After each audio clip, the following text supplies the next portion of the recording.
आपको भोपाल लेकर चलते हैं, जहां सीएम डॉक्टर मोहन यादव मजदूर संघ से मिलने पहुंचे। सभा को संबोधित करें, आपको तस्वीरें दिखाते हैं। हमारे सारे भाइयों बहनों और इस मंच पर विराजमान माननीय मंत्री श्रीमान इंदर सिंह परमार जी, हमारे बीच भारतीय मजदूर संघ के महामंत्री श्रीमान कुलदीप सिंह गुर्जर जी, डॉक्टर देवराज जी, माननीय कड़ेल साहब श्रीमान अशोक कड़ेल जी, डॉक्टर सुरजीत भदौरिया जी, डॉक्टर दोहरे जी, मंच के सामने बैठे हमारे सभी वरिष्ठ अधिकारीगण और आप सब, मैं आप सबका आपके अपने प्रदेश की राजधानी भोपाल में जब मैं आपसे मिलने आता हूं तो मेरा आनंद भी डबल हो जाता है, इसका मजा अलग हो जाता है।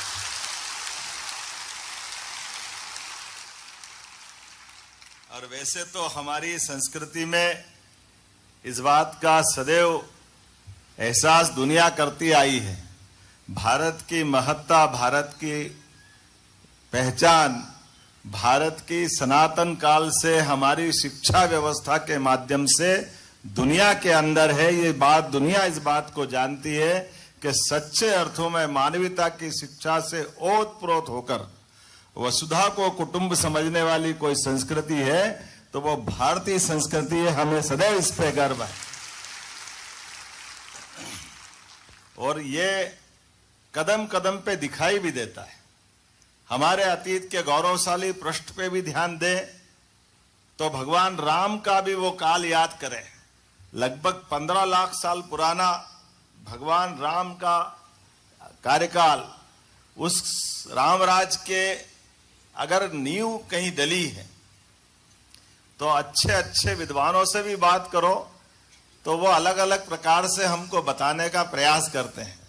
कोई कहते हैं कि माता पिता के प्रति अगाध श्रद्धा होने के साथ भगवान ने जब वनवास काल में कदम बढ़ाए, वहां जो उनको ध्यान में आया तो उनको अलग प्रकार की बात का जीवन काल ध्यान में आएगा।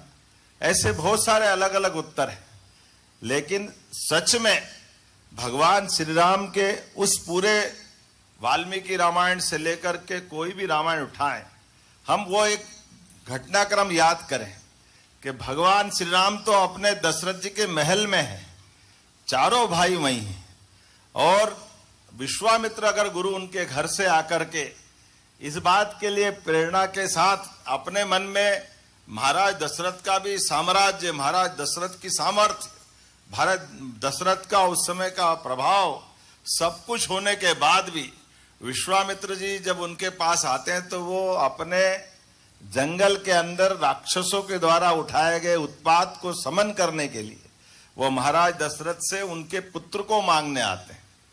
अब ये बड़ा दुविधा का प्रश्न भी है, लेकिन ये यहाँ हमको इसका उत्तर भी मिलता है कि जब वो कहते हैं कि महाराज हम एक कठिनाई से गुजर रहे हैं, यज्ञ करते तो यज्ञ में बाधाएं आ जाती है, तमाम प्रकार की चुनौतियां रहती है, ऐसे में हम आपकी मदद चाहते हैं। महाराज दशरथ कहते हैं बताइए मैं क्या कर सकता हूं। तो वो अपना कठिनाई बताते हैं। मारीच, सुबाहु सहित सब राक्षसों के कारण से हमारा सब अस्त व्यस्त है। तो उनने कहा कि क्या मैं चलूं, मेरी सेना भेज दूं? उनने कहा नहीं, आपको भी नहीं चलना है, आपकी सेना को भी नहीं भेजना है। तो फिर क्या करना है?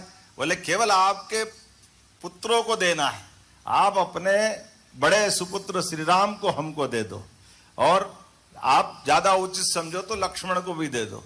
अब ये अंदाज लगा लो कि बच्चे किनके हैं?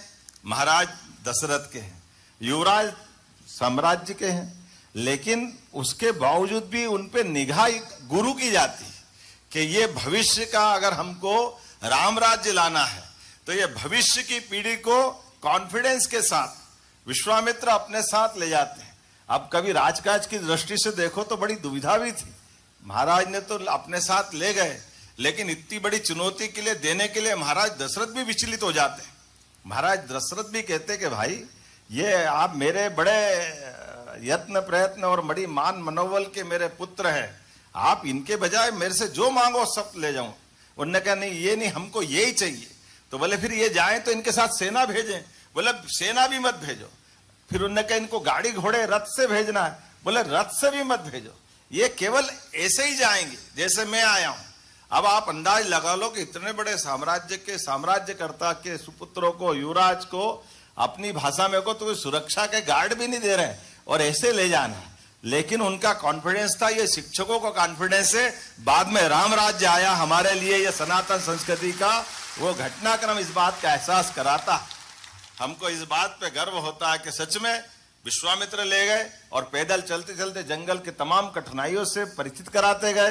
रास्ते में मारीच मिला, सुबाहु मिली, ताड़का मिली।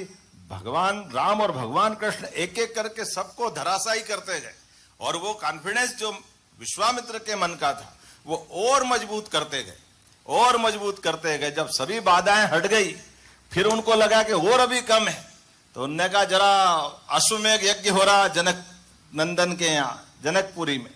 अब आप अंदाज लगाओ, महाराज विश्वामित्र दशरथ जी से बोल के तो केवल अपने जंगल के आसपास की घटनाक्रम के लिए थे, लेकिन एक और बड़ी चुनौती तो ये गुरु का कॉन्फिडेंस रहता। हमने सबने बाद में देखा कि वह जनकपुरी में गए तो माता जानकी भी राम जी का जीवन का अभिन्न अंग बनी और दुनिया ने उस समय का पराक्रम भगवान श्री राम का वो देखा जब उनके अपने हाथों से उस धनुष वाली घटना होती है, उनका स्वयंवर होता है। और हम सब अंदाज लगाएं कि उस समय के घटनाक्रम को, परशुराम जी वाला घटनाक्रम भी भगवान राम जी युक्ति बुद्धि से तरीके से निकाल के ले जाते हैं ताकि वो घटनाक्रम भी हमारे लिए। लेकिन ये घटना हम न भूलें, उस स्वयंवर में रावण भी था, उस स्वयंवर में तमाम राजा महाराजा थे। तो उस समय की पूरी एक तरह से तत्कालीन वसुधा के हर राज्य के अंदर अगर कोई नाम का जय जयकार गूंजा तो भगवान श्री राम का जय जयकार गूंजा। हमारे लिए सौभाग्य की बात। और उसकी जड़ में अगर कोई था तो हमारे अपनी गुरु परंपरा के विश्वामित्र उनके साथ थे। फिर भगवान कृष्ण का काल आता है। भगवान कृष्ण के काल में भी भगवान ने कंस को मारा, कृष्ण भगवान ने, लेकिन उज्जैन आकर के जिस प्रकार से उनने अपने जीवन का एक नया रूप देखा, 64 कला, 14 विद्या और जीवन में मित्रता भी निभाने के लिए सुदामा की अर्थात गरीब और अमीर की मित्रता का उदाहरण दुनिया के सामने कहीं बना है। तो हमारी संस्कृति के इसी पावन मंदिर सांदीपनी आश्रम से बन के निकलता है, जिसके लिए चाहे सत्ता की व्यवस्था के आधार पर कोई कितना भी बड़ा किसी ऊंचे पौधे पे क्यों नहीं पहुंच जाए, लेकिन अपने मित्रों को वो न भूले, मित्रता को सदैव याद रखे। गरीब अमीर की दोस्ती क्या होती और मित्रों को भी मदद करना हो तो मित्र की आंखें न झुके, पीठ पीछे मदद कर दे। ये भाव सांदीपनी आश्रम से सीखी हुई शिक्षा से दुनिया के सामने जाता है। जब मैं आपसे बात करता हूं तो ये अपना कितना अच्छा स्लोगन लिखते हैं। माननीय दत्तोपंत ठेंगड़ी जी के द्वारा रचित ये संगठन उस उदात्त ध्येयवाद के आधार पर राष्ट्रवाद की शिक्षा देते देते भारतीय मजदूर संघ, जिसका स्लोगन, इसमें सच में हमारे शिक्षा मंत्री सही कह रहे हैं, उसके पहले के जो नारे लगते थे वो तो बोलने में भी जीवान पे पाप लगेगा, लेकिन जो हमारी जीवान पवित्र हो जाती राष्ट्रभक्ति की भावना के साथ ओतप्रोत होते हुए कि देश के हित में करेंगे काम, काम के लेंगे पूरे दाम, ये आनंद आता है। ऐसे में ये सारी भावना आ जाती। सबसे पहले देश हित जरूरी है और देश की भावना के आधार पर जब मैं बात करता हूं थोड़ा सा मेरे मन में भी अटकता है। मुझे इस बात की प्रसन्नता है, जब मैं शिक्षा मंत्री था, अनुपम राजन जी भी यहाँ बैठे, तब 2000, 5000, 7000 बड़ा अटपटा लगता था। अरे क्या हमारे कॉलेज में पढ़ाने वाले हमारे भविष्य की दृष्टि से, तो मुझे बताया कि खाली स्थान पे भरने के लिए 5-7 हजार ही दो। हमने कहा ये खाली स्थान भरने वाले नहीं है, इनके अब पढ़ाने से देश के कई स्थान संवरेंगे। ये वो पावन मंदिर के पुजारी हैं, उसका एहसास करो। इनकी भूमिका छोटी नहीं है, ये भविष्य के बहुत बड़े देश के बढ़ने के सपने देखने के लिए इनकी अपनी मेहनत को स्मरण करने की जरूरत है। इसलिए 2, 4, 5 हजार नहीं, हमको लगा कि 50 हजार भी दे तो कोई दिक्कत नहीं। उस समय शायद चालू करा था, ऐसे लगा था ना शायद पहली बार। मैं भूल अगर नहीं रहा हूं तो मुझे इस बात की प्रसन्नता है। बाद में और कई सारी चीजें जोड़ी गई, फिर बीच में तकनीकी वाले आए कि साहब हम तो छूट गए।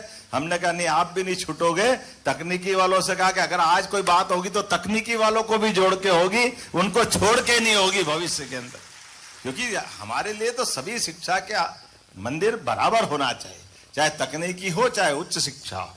और कितना अच्छा लगता है। मुझे इस बात की भी प्रसन्नता है, जब हमारी सरकार बनी और बनने के साथ मैं तो शिक्षा मंत्री होते होते आपके पास आया था, अब लगा कि नया कुछ करना है, पहली बार के शपथ के साथ नई घोषणा कुछ करना है, नए निर्णय लेना है। तो नए निर्णय क्या हो सकते हैं? तो हमने कहा ठीक है, हम नए निर्णय लेते हैं। अभी अभी ये शिक्षा नीति लागू की थी आप सबकी मदद से, तो हमने कहा पीएम एक्सीलेंस कॉलेज खोले जाएंगे 55 जिलों में। तो आपके सबकी मदद से पूरे प्रदेश के अंदर देश में सबसे पहले एक्सीलेंस कॉलेज कहीं खोले गए, तो अपने प्रदेश के अंदर खोले गए। फिर ध्यान में आया कि ये विश्वविद्यालयों का अपना जो हमारा मैप दिखता मध्य प्रदेश में, तो कई जगह प्राइवेट विश्वविद्यालय, वो भी अच्छी बात है, वो भी खुलना चाहिए, लेकिन नक्शे पे बहुत सारी जगह सरकारी यूनिवर्सिटी वर्षों बाद थोड़ी सी खुलना बंद हो गई थी। हमने कहा तुरंत नए विश्वविद्यालय खोले जाए। तो खरगोन, गुना और सागर 3 नए विश्वविद्यालय अपने सरकारी स्तर पे खोले। ये सारी घटनाक्रम के बाद धीरे धीरे बढ़ते बढ़ते आज अपने बीच जब मैं आपसे बात कर रहा हूं, तो सच में बोलने के लिए मैं बहुत देर तक बोल सकता हूं, काम के लिए और खास करके आपके लिए भी। इसलिए हमने कहा कि वित्तीय व्यवस्था में भी सारे बजट में सारे विभाग को काम बढ़ा रहा है, लेकिन आर्थिक रूप से भी अगर सबसे अच्छा ध्यान कहीं दे रहे हैं तो उच्च शिक्षा विभाग और तकनीकी शिक्षा पे दे रहे हैं। इसमें हमारी तरफ से कोई कमी नहीं। हमारे लिए ये बात सही है कि हमारे अपने यहाँ और बहुत काम करने की आवश्यकता है। तो स्कूल एजुकेशन में भी सांदीपनि विद्यालय, आपके यहाँ एक्सीलेंस कॉलेज और सभी प्रकार की व्यवस्थाओं के साथ, और मुझे इस बात की प्रसन्नता भी है, आप सबकी मेहनत के भरोसे से जब हम लोग शिक्षा मंत्री करके आए थे, तब आपके यहाँ हमारा राष्ट्रीय सकल पंजीयक दर में 5-6 अंक का अंतर था। मुझे इस बात की प्रसन्नता है, आज हमारा जीआर राष्ट्रीय औसत से भी अच्छा जा रहा है। ये आपकी सबकी मेहनत और वर्तमान की व्यवस्थाओं में सरकार की इस भावना के आधार पर, और यही हमारा स्कूल एजुकेशन में भी हुआ है। आज वहां पर भी ड्रॉप आउट जीरो की तरफ हम बढ़े हैं अपने स्कूल एजुकेशन में भी। ये हमारी अपनी सरकार के काम करने का तरीका भी। जब मैं आपसे बात कर रहा हूं, सच में आज के इस अवसर पर जब आपसे बात कर रहे हैं, तो आप केवल किताबी ज्ञान तक बात नहीं बनेगी। अब नवाचार, संवेदनाएं, नैतिक मूल्यों के आधार पर हमारे राज्य की अपनी शिक्षा व्यवस्था के भरोसे से देश भर में बहुत सारी संभावना है, जिसपे हम ठोस तरीके से आगे बढ़ रहे हैं। ऐसे में जब शिक्षा नीति 2020 हमको राष्ट्र को एक तरह से नए प्रकार के आवश्यकता के अनुसार दुनिया का सबसे युवा देश अगर कोई है तो भारत है। और मुझे इस बात की प्रसन्नता है, आबादी के रेशों में भी सबसे युवा राज्य अगर कोई है तो मध्य प्रदेश में आपकी भूमिका कई गुना ज्यादा बढ़ जाती है। ऐसे में आपकी ताली भी इतनी बजती कि मेरे को भी बड़ा धक धक लगता है कि आपके साथ खड़ा रहूं, आपके आनंद के साथ। जितने प्रकार से आपके चेहरे की प्रसन्नता दिखती है, और जैसा ऐसा लगता है सुदूर समुद्र के अंदर कोई डूबा हुआ बड़ा जहाज लहराता हुआ आनंद के साथ जा रहा है, तो ये पूरा अपना एक अलग प्रकार का वातावरण दिखाई देता है। मुझे भी इस बात की आनंद है। आपके साथ बैठा तो मैंने शिक्षा मंत्री जी से बात की। हमने कहा भाई, हमने बहुत सारे प्रकार से इनके बारे में सोचा है, अभी तक जितना किया है ये बात सही है। हमने सरकार ने 13 आकस्मिक और 3 ऐच्छिक अवकाश भी आपको देते हुए हमने अपनी बहनों को प्रसूति अवकाश भी सुनिश्चित किया था। एक ही वर्ष में निकट के स्थान पर स्थान परिवर्तन की सुविधा भी दी थी, और लोक सेवा में भी आपको 25% के पद आरक्षित करते हुए 10 वर्ष की भी छूट हमने दी थी। मुझे इस बात की प्रसन्नता भी है कि 2022 में 117, 2024 में 48 अतिथि विद्वान नियुक्त किए जा चुके हैं। लेकिन ये बात भी सही है कि फॉलन आउट में हमारे अतिथि विद्वान को 2 माह का अवसर पुनः दे करके उनको कार्य में जोड़ने का प्रयास किया। लेकिन मैं कितना भी भाषण दे दूं, आपको आनंद तो कुछ और चीज में आएगा।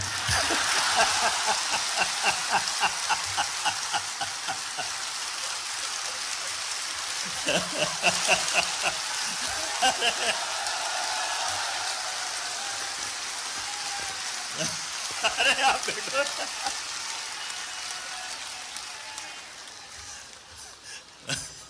कुछ हम समझे कुछ तुम समझो, जो हम समझे वो तुम समझो। हमारे आपके बीच ये जो अपनापन का रिश्ता है, ये जो अपनेपन की आत्मीयता है, मैं निश्चित रूप से इस भाव को पक्का रखने वाला हूं, इसमें कोई ढील नहीं देने वाला हूं। इसीलिए मैं माननीय मंत्री श्रीमान इंदर सिंह जी परमार, आप पे दोहरा दायित्व भी है। आप उच्च शिक्षा के मंत्री भी हैं और आप तकनीकी शिक्षा के मंत्री भी हैं। यहाँ के दोनों अधिकारी भी बैठे हैं। हमने समिति गठित की है और एक हमारा बहुत पवित्र संगठन भारतीय मजदूर संघ के बैनर तले, क्योंकि ये बात सही है कि सरकार की व्यवस्थाओं में मन की इच्छा शक्ति का पवित्र भाव भी चाहिए। जिस बैनर तले आप आए हैं उस बैनर की विश्वसनीयता इसी बात के लिए होती है जो हमेशा सच्चाई और अच्छाई में साथ रहता है। लेकिन आप भी देख ही रहे होंगे, हमारी सरकार ने बनने के साथ जब विकास के सभी प्रकार के पैमानों पर लगातार हम काम कर रहे हैं, तमाम प्रकार की बाधाओं के बीच भी डंके की चोट हिमालय की एवरेस्ट चोटी की तरह पवित्रता के साथ लगातार काम करने का संकल्प हम करते हुए आगे बढ़ रहे हैं। इन सारे प्रकार के वातावरणों के बीच भी जब हम किसान, महिला, युवा, गरीब सब वर्ग के कल्याण के साथ मध्य प्रदेश की प्रगति के लिए कटिबद्ध अगर है तो उसमें सभी प्रकार के समान रूप से सभी दिशाओं में समान रूप से अवसर मिले। इसलिए एक तरफ विकास के पैमाने पे अधोसंरचनाओं के काम, दूसरी तरफ सेवाओं के लिए भी। अब आप अंदाज लाओ कि रात के 2-2 बजे तक भी अगर प्रमोशन हो रहा है तो हमें इस बात का गर्व है कि हमारे राज्य के अंदर आपसे जुड़े हुए परिवार के मित्रों के लिए ही अब हर दिन नई लिस्ट निकलती, हर एक जगह आनंद के साथ। एक कार्यक्रम में जाओ तो 3 जगह से दूसरे सम्मान करने आ जाते हैं कि हमारा तो काम हो गया। हमने कहा चलो तुम्हारा हो गया तो जिनके यहाँ उनका भी होने वाला है, सबका काम होगा, कोई छूटने वाला नहीं। जिन व्यवस्थाओं के आधार पर बार बार प्रगति के पथ रोके जाते थे, उन बाधाओं को हटाने का काम ही तो सरकार का होता। सरकार का काम असरदार तरीके होना चाहिए। अगर असरदार नहीं तो काहे की सरकार का काम तो असरदार ही होना चाहिए। मुझे इस बात की प्रसन्नता भी है, जब असरदार तरीके से काम करते हैं तो ये बात हमारे लिए वो कोटेशन थोड़ा सा अटपटा लगेगा, लेकिन मैं जरूर बोलना चाहूंगा कि एक वाक्य कल आपके यहाँ बोला था, अटकाने लटकाने भटकाने का समय गया। पता नहीं क्या चक्कर था, अंग्रेज गए कांग्रेस छोड़ गए थे, ये काम उनके जुम्मे कर देते थे। वो केवल अटकाते लटकाते भटकाते थे। लेकिन आज का समय सकारात्मक दृष्टिकोण के साथ आगे बढ़ने का है। इसलिए जब हम अपने आप मित्रों के बीच परिवार की तरह बैठे हैं तो आप अपनी तरफ से समिति बनाते हुए कौन कौन से देश की आप समिति, हरियाणा का मॉडल हो तो हरियाणा का, जो लगाना हो आप समिति के माध्यम से लगाएं, सरकार आपके साथ रहेगी।